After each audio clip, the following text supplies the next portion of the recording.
নমস্কার বন্ধুগণ, লেটেক্সের ব্যবহার দ্বারা সমীকরণ লেখা সংক্রান্ত টিউটোরিয়ালে আমি আপনাদের স্বাগত জানাচ্ছি। এখন আপনি তিনটি উইন্ডো দেখতে পাচ্ছেন। আমি 12 পয়েন্ট ফন্ট সাইজ এবং আর্টিকেল ক্লাসের একটি ডকুমেন্ট তৈরি করছি। আমি এএমএস ম্যাথ প্যাকেজটি ব্যবহার করছি এবং সিসি লাইসেন্সেস প্যাকেজটিও ব্যবহার করছি, যার দ্বারা এই প্রচলিত কপিরাইট স্টেটমেন্টগুলি তৈরি করা যায়। মেক টাইটেল কমান্ডের দ্বারা টাইটেল বা শিরোনামের পেজটি তৈরি করা যায়। নিউ পেজ কমান্ডের দ্বারা ডকুমেন্টের বাকি লেখাটি একটি নতুন পাতায় নিয়ে যাওয়া যায়। লেটেক্সে সমীকরণ লেখার অনেকগুলি পদ্ধতি আছে। আমি সমীকরণ লেখার জন্য অ্যালাইন স্টার কমান্ডটি ব্যবহার করব। এখন একটি ম্যাট্রিক্স ডিফারেনশিয়াল সমীকরণ লেখা যাক, যার 4টি অংশ আছে। Begin, align star, frac, d by dt of begin b matrix x underscore 1 পরবর্তী line x underscore 2 end b matrix। এটি শেষ করা যাক। এবার কম্পাইল করা যাক। কম্পাইল করা হলো। তাহলে এইভাবে আমরা d by dt of x1 x2 রাশিটি লিখতে পারি। এখন ভেক্টরটিতে আরো দুটি অংশ যোগ করা যাক। পরবর্তী লাইন x underscore 3 পরবর্তী লাইন x underscore 4। এবার সেভ করা যাক, কম্পাইল করা যাক। এখন এতে 4টি অংশ দেখা যাচ্ছে। এবার এই সম্পূর্ণ রাশিটির সমান ডান দিকের অংশটি লেখা যাক। begin b matrix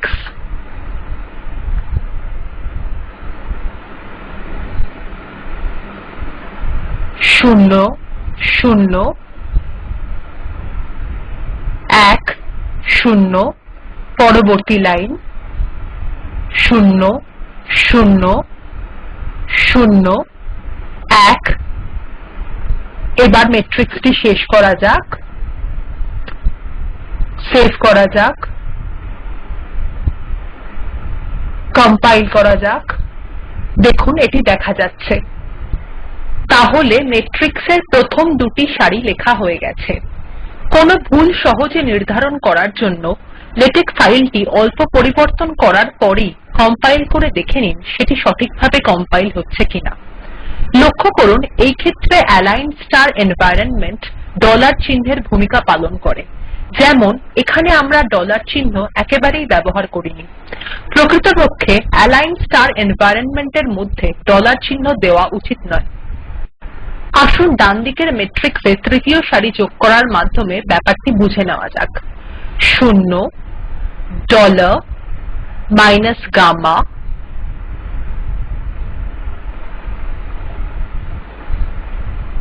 শূন্য শূন্য। এবার সেভ করে কম্পাইল করা যাক। কম্পাইল করার পর দেখা যাচ্ছে এটি এই অভিযোগ জানাচ্ছে যে মিসিং ডলার ইনসার্টেড। তাহলে এখানে ফিরে এসে এই ডলার চিহ্নগুলি সরিয়ে দেওয়া যাক। x টাইপ করে পূর্বের কম্পাইলেশনটিকে বন্ধ করা যাক। এবার পুনরায় কম্পাইল করা যাক। দেখুন এখন এখানে মাইনাস গামা চিহ্নটি দেখা যাচ্ছে। এই ম্যাট্রিক্সে আরো একটি রাশি যোগ করতে হবে, 0 আলফা, যেটি ডলার চিহ্ন ছাড়া লেখা হলো 0 0। এবার কম্পাইল করা যাক। এবার এই সমীকরণটিকে শেষ করা যাক। নিচে আরো কিছু রাশি লেখা আছে, এখান থেকে কাট করা যাক। এখানে পেস্ট করা যাক। এবার সেভ করে কম্পাইল করে দেখা যাক কি হয়। এটি উল্টানো পেন্ডুলামের মডেল। একটির বেশি সমীকরণ লিখতে গেলে কি করতে হবে?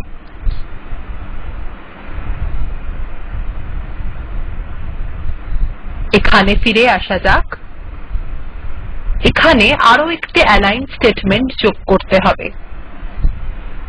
আমি এখানে সমীকরণটি লিখে রেখেছি, এটিকে ওপরে নিয়ে আসা হল। begin align star এর দ্বারা সমীকরণ শুরু করা হলো। এটিকে কাট করে এখানে পেস্ট করা হলো।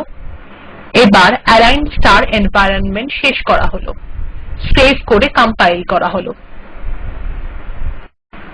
এখন দ্বিতীয় সমীকরণটিও দেখা যাচ্ছে, কিন্তু এই ক্ষেত্রে দুটি সমস্যা আছে। দুটি সমীকরণের মধ্যে যথেষ্ট বেশি ব্যবধান আছে এবং এই দুটি পরস্পর অ্যালাইনড বা বিন্যস্তও নয়। এই সমস্যা সমাধানের জন্য এই দুটি সমীকরণকে একটি অ্যালাইনড স্টার এনভায়রনমেন্টের মধ্যে লেখা যাক। তাহলে এটি করা যাক। এটি ডিলিট করা যাক, সেভ করা যাক। এবার কম্পাইল করা যাক। কিন্তু এখন দেখা যাচ্ছে এই দুটি সমীকরণই একটি লাইনে চলে এসেছে। লেটেক এ দুটি বিপরীত স্ল্যাশের দ্বারা এই দুটি লাইনকে আলাদা করা যেতে পারে। আসুন এটি করা যাক। এবার সেভ করে কম্পাইল করা যাক। এখন দ্বিতীয় সমীকরণটি পরবর্তী লাইনে এসে গেছে, কিন্তু এখনো এই দুটি সমীকরণ অ্যালাইনড বা বিন্যস্ত নয়। ধরা যাক আমি এই দুটি সমান চিহ্নকে বিন্যস্ত করতে চাই। এর জন্য আমাকে দুটি সমান চিহ্নের আগেই এম্পারস্যান্ড চিহ্ন যোগ করতে হবে। এখানে এম্পারস্যান্ড চিহ্ন যোগ করা যাক। এখানেও এম্পারস্যান্ড চিহ্ন যোগ করা যাক। এবার সেভ করা যাক, কম্পাইল করা যাক। দেখুন এখন এই দুটি সমান চিহ্ন অ্যালাইনড হয়ে গেছে। ধরা যাক আমরা এই অ্যালাইনমেন্ট বা বিন্যাস নষ্ট না করে এই দুটি সমীকরণের মধ্যে কিছু টেক্সট যোগ করতে চাই। ইন্টার টেক্সট কমান্ডের দ্বারা এটি করা যেতে পারে। তাহলে এটি সরানো যাক, কিন্তু একটি ভুল থেকে গেছে। ডেল্টা মিউ এখানে দেখা যাচ্ছে।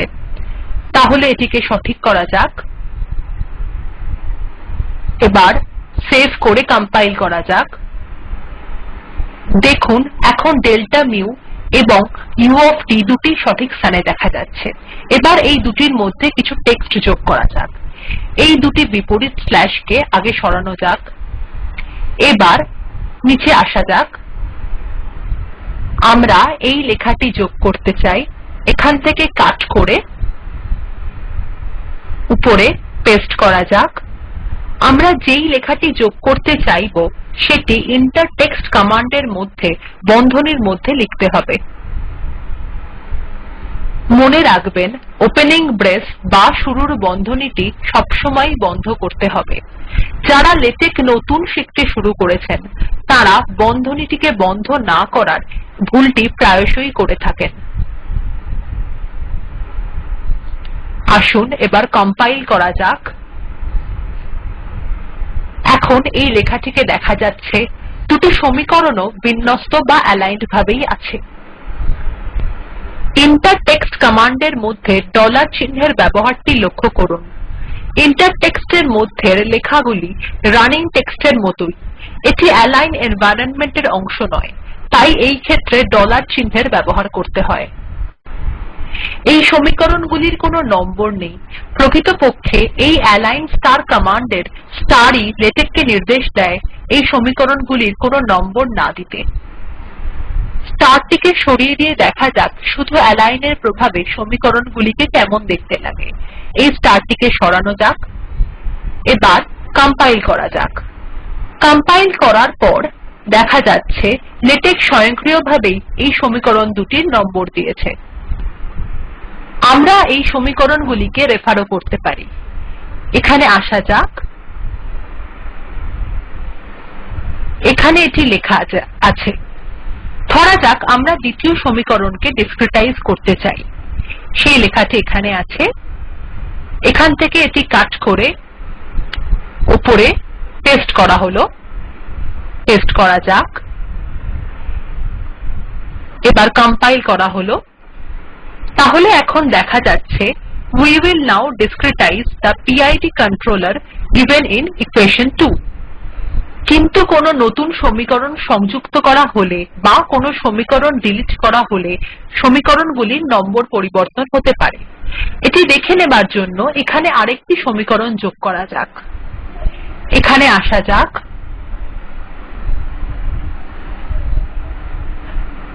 // a সমান b, এই লাইনগুলিকে ডিলিট করা হলো। এবার কম্পাইল করা হলো। এখন দ্বিতীয় সমীকরণ হিসাবে a সমান b দেখা যাচ্ছে। এটি তৃতীয় সমীকরণ হিসাবে দেখা যাচ্ছে, কিন্তু এখানে ২ সংখ্যাটিই দেখা যাচ্ছে, কারণ লেটেকে সরাসরিভাবে ২ সংখ্যাটিকে লেখা হয়েছিল। কিন্তু এটি এখন আর দ্বিতীয় সমীকরণ নয়। সরাসরিভাবে সমীকরণের নম্বর ব্যবহারের এই অসুবিধাটি আছে। লেবেল কমান্ড ব্যবহারের দ্বারা এই সমস্যাটি সমাধান করা যেতে পারে। তাহলে এখানে ফিরে আসা যাক। এখানে সমীকরণের নিচে লেবেল ইকুয়েশন PID লেখা যাক। এখানে রেফ কমান্ডটি লেখা যাক। লেবেলের মধ্যে যা লেখা আছে রেফের মধ্যেও সেটিই থাকতে হবে, অর্থাৎ বন্ধনীর মধ্যে এখানে ইকুয়েশন PID এটি লেখা হলো। এবার কম্পাইল করে দেখা যাক কি হয়। এখন এখানে প্রশ্নবোধক চিহ্ন দেখা যাচ্ছে। এবার দ্বিতীয়বার কম্পাইল করা যাক। এখন এখানে ৩ দেখা যাচ্ছে, অর্থাৎ দ্বিতীয়বার কম্পাইলেশনের পরে সমীকরণের নম্বর এই লেখাতে সঠিক হয়ে গেছে। টেবল অফ কন্টেন্টস বা সূচিপত্রের ক্ষেত্রেও আমরা এটি দেখেছিলাম। এবার a সমান b এই সমীকরণটিকে সরিয়ে দেওয়া যাক। এটিকেও ডিলিট করা যাক। এবার কম্পাইল করা যাক। দ্বিতীয় সমীকরণটি এখন আর না থাকলেও সমীকরণের রেফারেন্স নম্বর হিসাবে এখানে ৩ সংখ্যাটিকেই দেখা যাচ্ছে। প্রথমবার কম্পাইলেশনের পরে লেটেকে পূর্বের নম্বরগুলিই দেখা যাক। দ্বিতীয়বার কম্পাইল করা হলো। এখন এই নাম্বারটি সঠিক হয়ে গেছে। এই লেবেলগুলি কেস সেনসিটিভ। উদাহরণস্বরূপ এখানে লেবেল হিসাবে PID বড় হাতের অক্ষরে লেখা আছে। এখানে এই PID টিকে ছোট হাতের অক্ষরে লেখা হলো। এবার কম্পাইল করা যাক। লেটেক এই রেফারেন্সটিকে চিনতে পারছে না। লেটেকে এই দুটি কমান্ডের আর্গুমেন্ট অভিন্ন হতে হবে, কিন্তু এখানে যে শুধু অক্ষরই থাকতে পারে এমন কোনো বাধ্যবাধকতা নেই। উদাহরণস্বরূপ ধরা যাক এখানে আমরা নম্বর লিখতে চাই। এখানে ১০০ লেখা হলো, এখানেও ১০০ লেখা হলো। এবার সেভ করা হলো এবং কম্পাইল করা হলো। প্রথমবার কম্পাইলেশনের পরে লেটেক নম্বর দুটির অভিন্নতা না বুঝতে পারলেও দ্বিতীয়বার কম্পাইল করার পরে নম্বরগুলি সঠিকভাবে দেখা যাচ্ছে। এই পদ্ধতিতেই আমরা পরিচ্ছেদ, উপপরিচ্ছেদ ইত্যাদির লেবেল তৈরি করতে পারি। তাহলে এই পরিচ্ছেদের লেবেল তৈরি করার মাধ্যমে এটি দেখে নেওয়া যাক। এখানে সেকশন কমান্ডের মধ্যে লেখা যাক this is first section label sec 100। এবার ডকুমেন্টের শেষে যাওয়া যাক। এখানে লেখা যাক section ref sec 100 shows how to write equations। এবার সেভ করা যাক, কম্পাইল করা যাক। এখন দেখা যাচ্ছে section question mark shows how to write equations। দ্বিতীয়বার কম্পাইলেশনের পরে এখানে নম্বরটি সঠিক হয়ে গেছে। এখানে পরিচ্ছেদের নম্বর এবং এই নম্বরটি অভিন্ন। এই প্রক্রিয়া পরিচ্ছেদ, উপপরিচ্ছেদ সবের জন্যই প্রযোজ্য। প্রকৃতপক্ষে প্রত্যেক এনভায়রনমেন্টের সাথেই নম্বর সংযুক্ত থাকে। এবার এটিকে ডিলিট করা যাক। এটিকেও ডিলিট করা যাক। এখন কম্পাইল করা যাক। এখন ডকুমেন্টটি পূর্বের অবস্থায় ফিরে এসেছে। আমরা এখন বড় বা দীর্ঘ সমীকরণ লেখার পদ্ধতি দেখে নেব। আমি সমীকরণটি ডকুমেন্টে পূর্বেই লিখে রেখেছি। ডকুমেন্টের নিচে যাওয়া যাক।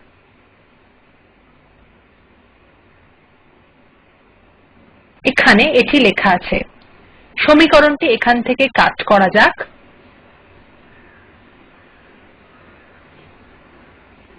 এখানে পেস্ট করা যাক। কম্পাইল করার পর দেখা যাক কি হয়। এখন এখানে তৃতীয় সমীকরণ দেখা যাচ্ছে এবং এটি যথেষ্ট দীর্ঘ। এত লম্বা হবার ফলে এটি একটি লাইনে ধরছে না। তাহলে এটিকে দুই ভাগে বিভক্ত করে লেখা যাক। এর জন্য এখানে আসা যাক এবং এখানে স্ল্যাশ স্ল্যাশ এবং এখানে অ্যালাইনমেন্ট বা বিন্যাস বজায় রাখার জন্য এম্পারস্যান্ড লেখা যাক। সেভ করে কম্পাইল করা যাক। দেখুন এখন সমীকরণটি দুই ভাগে বিভক্ত হয়ে গেছে এবং যোগ চিহ্নের দ্বারা এগুলিকে সঠিকভাবে বিন্যস্ত করা হয়েছে। সব সমান চিহ্ন এবং যোগ চিহ্নগুলি এখন বিন্যস্তভাবে দেখা যাচ্ছে। কিন্তু এখন সমীকরণের দুটি অংশতেই নম্বর দেখা যাচ্ছে। ধরা যাক আমরা সমীকরণের প্রথম অংশে কোনো নম্বর চাই না, অর্থাৎ এই ৩ নম্বরটি আমরা চাই না। এর জন্য আমাদের স্ল্যাশ স্ল্যাশ কমান্ডের পূর্বে নো নাম্বার কমান্ডটি যোগ করতে হবে। এটি করা যাক। এবার সেভ করে কম্পাইল করা যাক। দেখুন এখন আর প্রথম অংশে কোনো নাম্বার নেই এবং এখানে নাম্বারটি ৩ হয়ে গেছে। লক্ষ্য করুন আমরা যে বন্ধনীগুলি সমীকরণে রাখতে চেয়েছিলাম সেগুলির কিছু আউটপুটে দেখা যাচ্ছে না। যেমন এখানে en-1 কিন্তু এখানে এগুলি বন্ধনী ছাড়াই দেখা যাচ্ছে। এর কারণ হল লেটেক এ বন্ধনীগুলিকে ডিলিমিটার হিসাবে গণ্য করা হয়।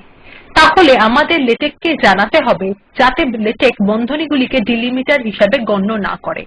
বন্ধনীর আগে বিপরীত স্ল্যাশ দিয়ে এটি করা যেতে পারে। তাহলে এখানেও বিপরীত স্ল্যাশ যোগ করা যাক। এবার কম্পাইল করা যাক। দেখুন এখন এখানে বন্ধনীগুলি দেখা যাচ্ছে। তাহলে এখানে আসা যাক। এখানেও রিভার্স স্ল্যাশ যোগ করা যাক। এখানেও যোগ করা যাক। এবার সেভ করে কম্পাইল করা যাক। দেখুন এবার এগুলি সঠিক হয়ে গেছে। এবার দেখে নেওয়া যাক লেটেক এর সমীকরণে কিভাবে বড় ব্র্যাকেট লেখা যায়। উদাহরণস্বরূপ এখানে এই ব্র্যাকেটগুলি খুবই ছোট আকারের। এগুলিকে বড় করার জন্য লেফট এবং রাইট কমান্ড ব্যবহার করা যেতে পারে। এখানে আসা যাক। এখানে সমীকরণটি দেখা যাচ্ছে। তাহলে এখানে k স্ল্যাশ লেফট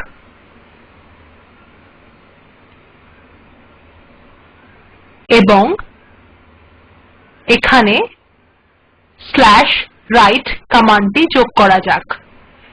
এবার কম্পাইল করা যাক। দেখুন এখন এই ব্র্যাকেটগুলি বড় আকৃতির হয়ে গেছে। এই প্রক্রিয়া স্কোয়ার ব্র্যাকেটের ক্ষেত্রেও প্রযোজ্য। তাহলে এখানে স্কোয়ার ব্র্যাকেট লেখা যাক। সেভ করে কম্পাইল করা যাক। এখন এখানে বড় আকারের স্কোয়ার ব্র্যাকেট দেখা যাচ্ছে। এখানে ব্রেস বা দ্বিতীয় বন্ধনীও লেখা যাক। এখানে ব্রেসের আগে রিভার্স স্ল্যাশ যোগ করা হলো যাতে লেটেক এগুলিকে ডিলিমিটার হিসাবে গণ্য না করে। এবার কম্পাইল করা যাক। দেখুন এখানে বড় আকারের ব্রেস দেখা যাচ্ছে। যখন একটি সমীকরণ একাধিক লাইন জুড়ে থাকে তখন আমাদের স্ল্যাশ লেফট কমান্ডটি শুধু প্রথম লাইনেই লিখতে হয়। উদাহরণস্বরূপ এখানে একটি বন্ধনী আছে এবং এখানে অপর বন্ধনীটি আছে। আমি এইগুলিকে একটু বড় করতে চাই। তাহলে এটি করা যাক। এখানে স্ল্যাশ লেফট লেখা যাক এবং এখানে স্ল্যাশ রাইট কমান্ডটি যোগ করা যাক। কম্পাইল করা যাক। কিন্তু এখন এটি অভিযোগ জানাচ্ছে যে আমরা /right লিখতে ভুলে গেছি, কারণ এই লাইনে আমি ব্র্যাকেটটি শুরু করেছিলাম কিন্তু এটি শেষ করা হয়নি।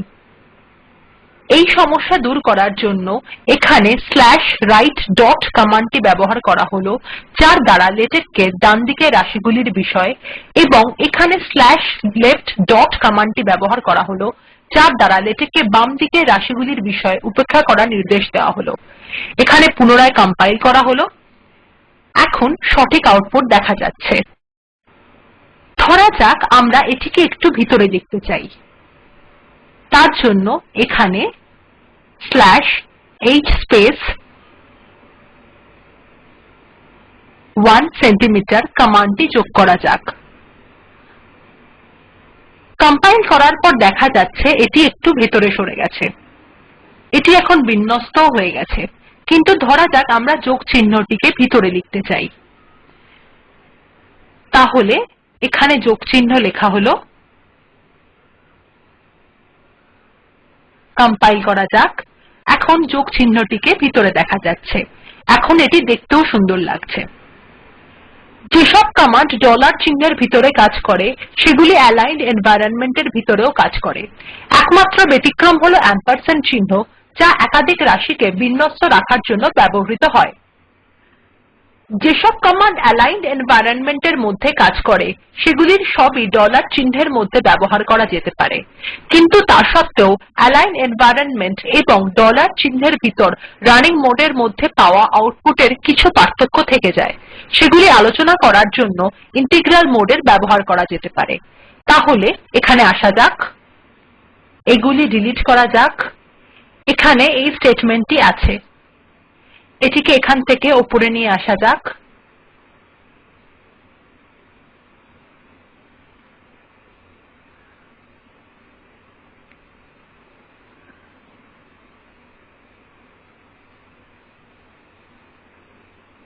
তাহলে এখানে লেখা হলো the integral mode includes the term this integral। এখন এটিকে বন্ধ করা যাক, না হলে লেটেক এই বিষয়ে অভিযোগ জানাবে। এবার কম্পাইল করা যাক। তাহলে আমরা লিখেছি this integral mode includes the term this integral। কিন্তু এই ইন্টিগ্রাল এবং এই ইন্টিগ্রালের সাইজের মধ্যে পার্থক্যটি লক্ষ্য করুন। এটি অনেক বড় এবং এটি তুলনামূলকভাবে অনেক ছোট। সাইজের এই প্রকার পরিবর্তন ভগ্নাংশ, সাম বা যোগ, প্রোডাক্ট বা গুণফল ইত্যাদির ক্ষেত্রেও দেখা যায়। এই টিউটোরিয়ালটি সমাপ্ত করার পূর্বে আমি আরো একটি বিষয় উল্লেখ করতে চাই। অ্যালাইন্ড এনভায়রনমেন্ট এর মধ্যে ফাঁকা লাইনের ব্যবহার করা উচিত নয়। উদাহরণস্বরূপ এখানে একটি ফাঁকা লাইন রাখা যাক।